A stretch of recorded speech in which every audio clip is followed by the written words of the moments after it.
Hey everyone, it's Tyler and Michelle Strike from Universal Rackets, and in this video we are going to be going over rhythm at the kitchen. Many players, they pop up their dinks, and if you can think about rhythm, you're going to be so much better off when you're in a dinking rally. Now, what do I mean by rhythm, Michelle, or what do you think about rhythm? I think when I hear you talk about rhythm, I think about timing. And timing, having proper timing, staying patient. I feel like a lot of times when I was picking up the game of pickleball or just getting into it, I would speed up at the wrong time. I would try to hit too hard, end up popping the ball up, and my opponent would smash the ball down at me. So what you need to do is get into a certain type of rhythm. It's going to help you pop up less dinks and wait for the perfect opportunity. So Michelle, you're going to go over there, and all we're going to do is just dink back and forth. So I want you to think, when we're dinking back and forth, it's like a pendulum motion. We're going 1 and 2 and back and forth and back and forth. When I was picking up the game of pickleball, here was me. Instead of going back and forth 1, 2, I was here 1, and then I'd go, here we are 2, and I'm just like spazzing out for no reason. What you need to do is just think again the whole time with the rhythm. Now, when she pops a ball up in the air, 1, and now I can speed it up.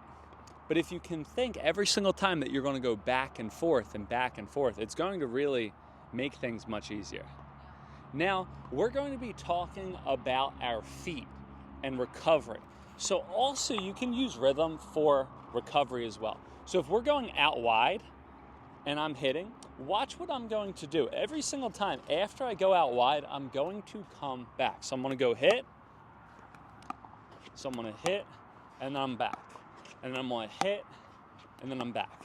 Notice every single time I go out to the ball, I recover back. I go out to the ball, I recover back. And think, go out, recover, and that's going to be a huge thing.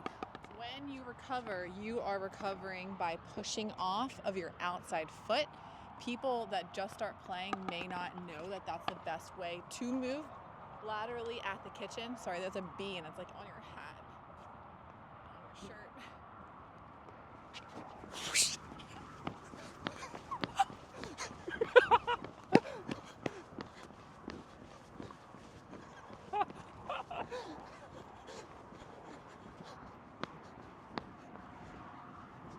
Recurring revenue. So when you're moving laterally at the kitchen, the best way to do that and the most effective way is to shuffle and to use your outside leg to push off. It's going to get you to the ball faster, it's going to keep you balanced, and it's going to force you to have the best chance at hitting a beautiful low dink.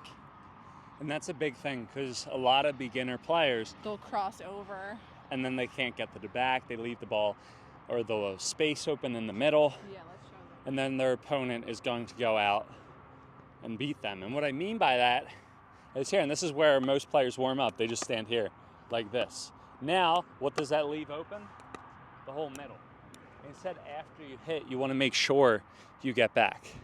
Now, one other thing that you can do to utilize rhythm is by being in the proper ready position.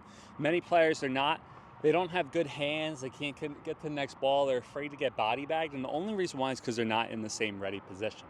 I want to make sure when we're dinking or when we're volleying, notice how my paddle, look, 1 and out. I hit and out. I hit, hands out. Every single time my hands are out front. So if Michelle speeds it up, what's she going to do? I'm going to be ready to get that ball. Now, I knew you were going to like kill it and not like speed it up nicely so I can show everyone. So I was ready. Ready position. I'm looking at people playing behind me over there. Actually, they're beginner intermediates, I think, but they are not down. They're not in their legs when they're dinking. They're missing all their dinks, or what I've seen is because they're hitting their dinks like this. They're up and they're like going like this. So you want to make sure you get your body down. It's the best. It's the best advice, I think, for new players because it's such an easy thing to do is to get your body down. So if you can make sure that you get into a rhythm, it's not only going to help you to stop popping the ball up in the air, it's also going to help your recovery and also get you ready for the next ball. Yeah, I think rhythm is an interesting way to put it. I think that's from tennis for you, but it's also just like developing good habits in a good ready position and having great footwork. But in my mind, if you can utilize rhythm, it simplifies habits. It like kind of puts it all there's together. so many things to think about, right? You got to hit, you got to dink, you got to recover, hands up. But if you can think 1 and 2, or hit and recover. What are you, a dancer? It just makes sense. Like, Okay. it's like, remember there was this old Facebook, like when you got to like other cool things, it's like, I can't memorize all the terms in my like science quiz, but I can remember every single lyric to a rap song. You probably are too old to like I hear have that. no idea But what like, you're talking about. think I'm here about for it. for any song, right? Any type of song, you can remember like probably all the lyrics. But then if someone gives you all these different codes or all these different things, it's going to be difficult. Right. Weren't you a scholar before? Have you ever learned how like remember things in like a rhythm? 3.1415926535897932384626433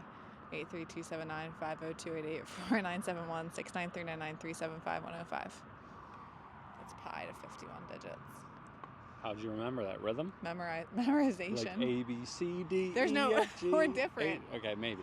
But try to do this. Rhythm helps. It helps me. And like, share, subscribe, and click our links. And don't buy our paddles. See ya.